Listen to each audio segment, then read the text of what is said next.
बीते दिनों पश्चिमी उत्तर प्रदेश से प्रचार करके दिल्ली लौट रहे एमआईएम प्रमुख असदुद्दीन ओवैसी पर हमला हुआ। हमले के बाद अलग अलग दलों ने उसकी जम करके निंदा की।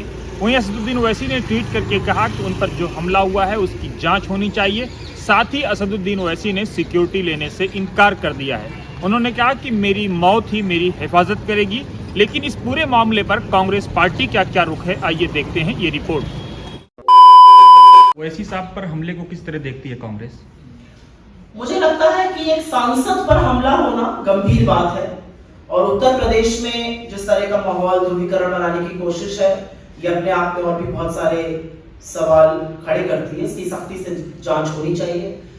मेरा अपना मानना एक और भी है, क्योंकि मैं उत्तर प्रदेश से हूँ और मैंने वहां की कानून व्यवस्था को बड़े करीब से देखा है कि जिस फुर्ती से उनके अटैकर्स को, जिन लोगों ने तथाकथित रूप से गोली चलाई, उनको गिरफ्तार किया गया, मैं आशा करती हूं कि इसी तरह से कानून व्यवस्था आम आदमी के लिए, शोषित महिलाओं के लिए और भी अपराधियों के खिलाफ एक्शन लेगी। एक सांसद है, उन पर हमला हुआ, इसकी घोर निंदा करते हैं और चाहते हैं इसकी तफ्तीश। इसी जुड़ा सवाल है, जो दो हमलावर जो पकड़े गए थे उसमें एक सचिन करके जो हमलावर था, उसकी कई तस्वीरें वायरल, जिसमें सीएम, डिप्टी सीएम, सांसदों के साथ है, वो भाजपा कार्यकर्ता ही नहीं। ये तो आप कह रहे हैं, मैंने नहीं कहा है।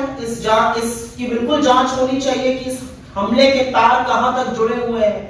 चुनावी माहौल में बड़े बड़े नेता बाहर हैं, प्रियंका जी सड़कों पर अकेले चल रही हैं, अन्य विपक्षी नेता भी चल रहे हैं, हमला एक ही पर होता है।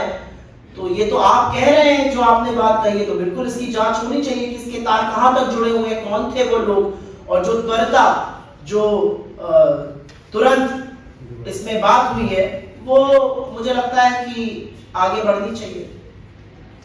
धन्यवाद।